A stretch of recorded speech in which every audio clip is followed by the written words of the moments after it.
At the beginning of the movie, we're introduced to a beautiful girl named Eva. Eva is the prettiest and most popular student in her class. She has many friends, and almost every boy in school looks for an excuse to talk to her. On the other hand, we are introduced to the main male character, Ronnie, who studies at the same school. Ronnie is the complete opposite of Eva. He wakes up late every morning and spends most of his time playing video games. One morning, his father scolds him, warning that he will be late for school. Meanwhile, we see Eva and her younger sister, Sweetie, whose mother drops them off at school. As soon as Eva reaches school, she meets her best friend, Lizzie, and the two start chatting happily. Just then, a student named Steven comes up and says hi to Eva, and Lizzie immediately starts teasing her about it. Soon, all the students gather in class, where their teacher, Mr. Christensen, arrives and announces an exciting trip. He tells them that the next morning at exactly 7 a.m., their train will depart for Trined Island. For the first 5 days, under the Project Humanity program, they will help renovate a local school.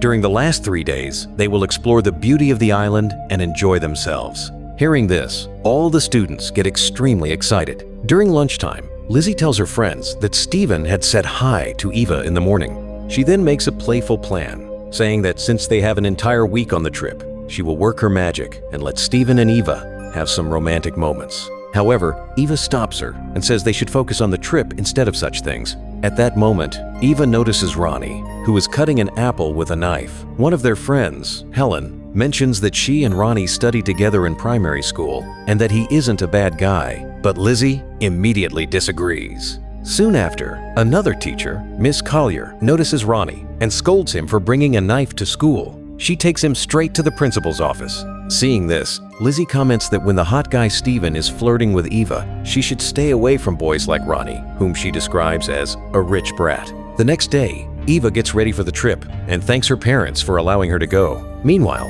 Ronnie doesn't want to join the trip, but his father explains that even after Ronnie's mistake, he requested the principal to allow him to go. Hearing this, Ronnie finally agrees. Soon, Mr. Christensen asks all the students to board the bus, and after a few hours of travel, they reach Trined Island. As soon as they get off the bus, Miss Kleiser announces that they are free to enjoy the pool for a few hours.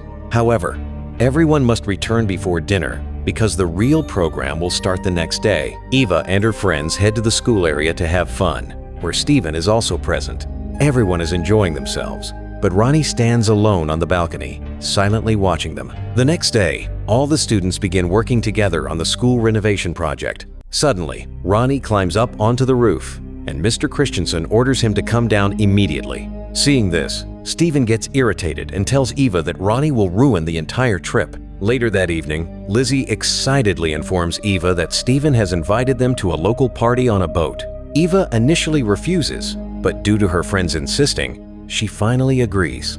Soon, all of them reach the party, filled with many people and loud music. After some time, Eva starts looking for Helen. Suddenly, she notices Steven kissing another girl. This deeply hurts Eva, and she decides to leave. At that moment, Ronnie approaches her and sarcastically says that her boyfriend seems to be enjoying himself. Eva angrily responds, asking why he cares. Just then, the police arrive after receiving information that students are using drugs at the party. Everyone is ordered to gather at the front of the boat. During the chaos, Eva suddenly slips and falls into the water. Without thinking for a second, Ronnie jumps in, saves her, and pulls her into a small airboat that is tied to the main boat with a rope. Ronnie immediately cuts the rope. Shocked, Eva asks why he did that. Ronnie replies that he doesn't want to get involved in police trouble and says that once things calm down, they will return to the hotel. However, within moments, the small boat drifts far away from the main boat, and suddenly, heavy rain begins. Ronnie checks the boat's engine,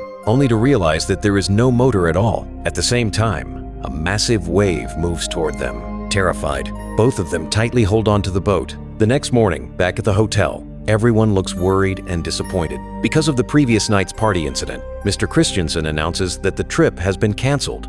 Just then, Lizzie, looking terrified, tells Miss Kleiser that Eva still hasn't returned to the hotel. She says she thought Eva might be with someone else, which is why she didn't inform anyone earlier. Hearing this, everyone becomes worried. Mr. Christensen immediately takes attendance, and it turns out that Ronnie is also missing from the group. Now everyone is sure that both Eva and Ronnie are lost. Soon after, the police arrive and begin questioning Eva's friends. A panicked Miss Collier asks the police if there is any fast way to find them. The police reply that such cases happen quite often and that maybe both of them will return on their own. However, if they are stuck somewhere in the sea, then finding them could be very difficult. On the other hand, we see Eva and Ronnie floating in the ocean and unknowingly drifting into the Caribbean Sea.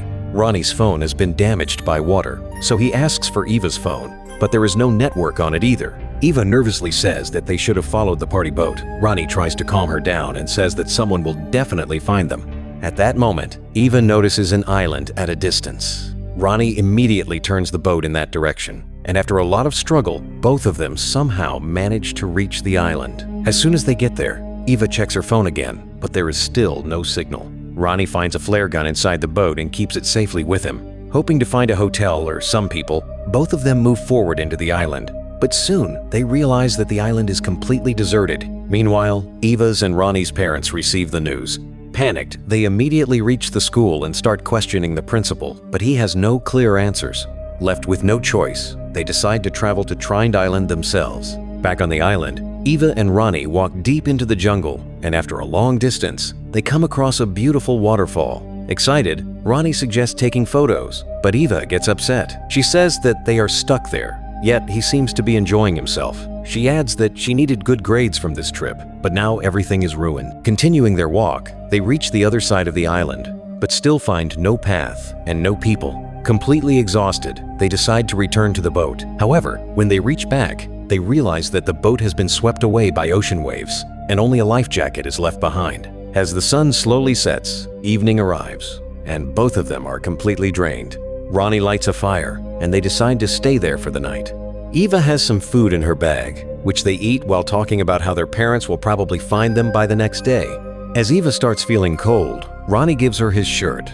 Both of them spend the night there. The next morning, Ronnie wakes up and realizes that Eva is not nearby.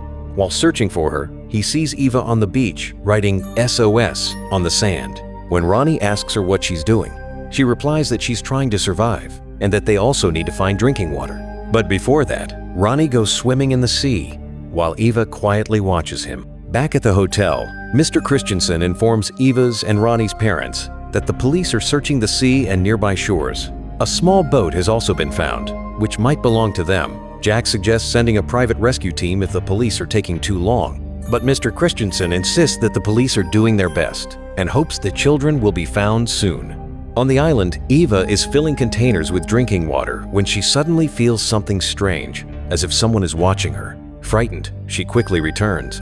Later, both of them build a small hut using leaves to protect themselves from the sun and rain. After some time, Eva again writes SOS on the beach in large letters, hoping a rescue team might spot them. By now, 2 days have passed, and survival is becoming increasingly difficult. They collect and eat whatever edible food they can find. Once they are done eating, Ronnie lies down inside the hut.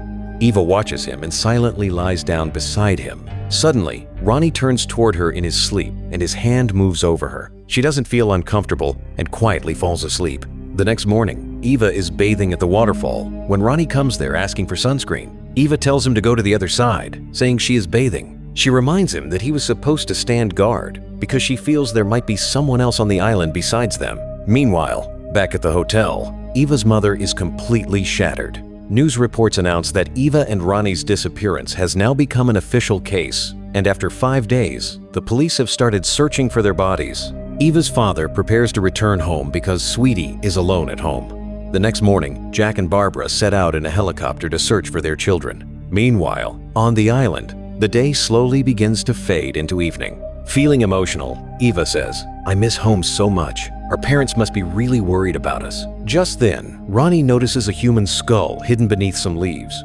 Eva is terrified by the sight and thinks that someone else must have been trapped here just like them, and that maybe the same fate awaits them too.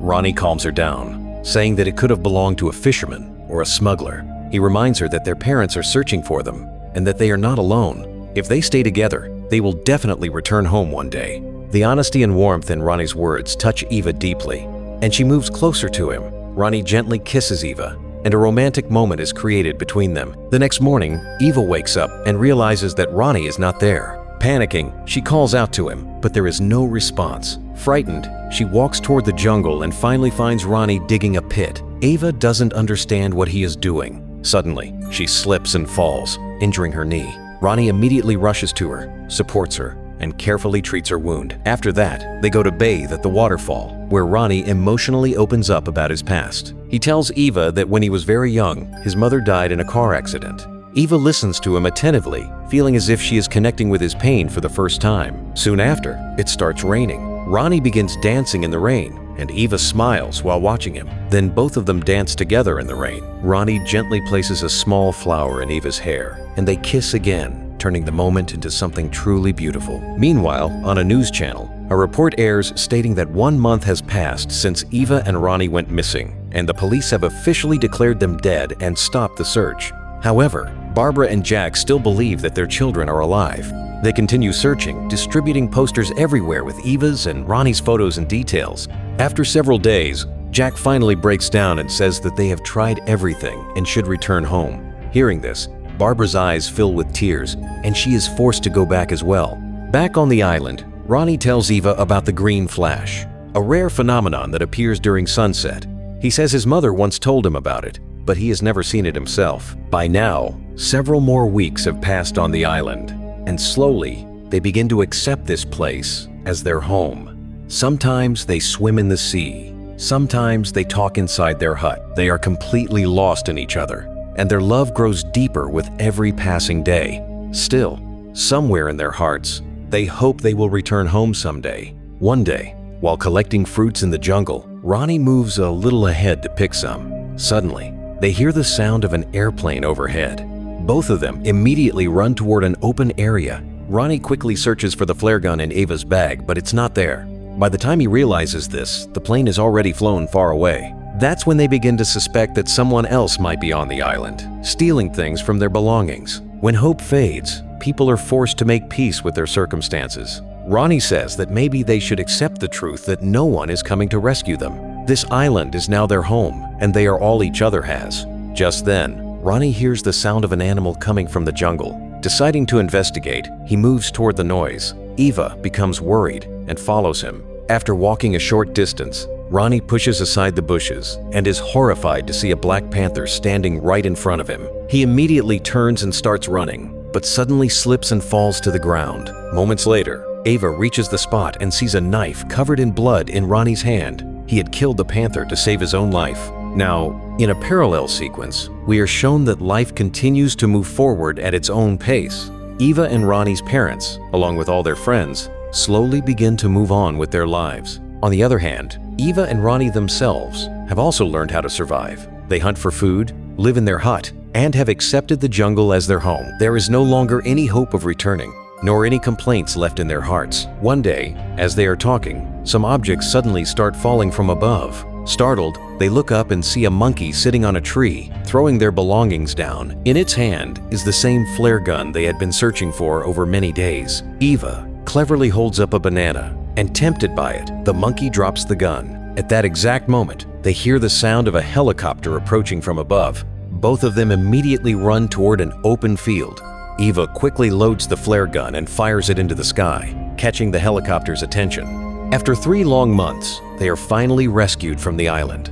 At the airport, their parents and friends are overwhelmed with happiness upon seeing them. Everyone hugs them, and the news spreads everywhere that 2 students have been rescued from a deserted island after 3 months. After this, Eva and Ronnie return to their respective homes.